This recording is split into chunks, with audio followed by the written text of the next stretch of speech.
The FBI has reported to me the killer was an American citizen, born in Texas. He served in the United States Army on active duty for many years. He also served in the Army Reserve until a few years ago. Mag-isang kumilos ang lalaking nasa likod ng pag-atake sa New Orleans noong December 31. Ayon sa Federal Bureau of Investigation, ang Texas-born US citizen Army veteran na si Shamsuddin Jabbar na nagsagawa ng atake sa New Orleans ay kilalang supporter ng ISIS. Bago ang pag-atake, gumamit siya ng social media para ipagdiwang ang kanyang suporta sa ISIS. Nag-post siya ng 5 video sa Facebook mula 1:29 AM hanggang 3:02 AM na naglalarawan ng kanyang pagsuporta sa teroristang grupo. Sa mga videos, sinabi niya na nais niyang manakit ng kanyang pamilya at mga kaibigan.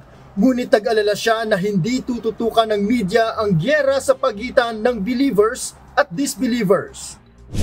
He posted videos on social media indicating that he is inspired by ISIS, expressing a desire to kill.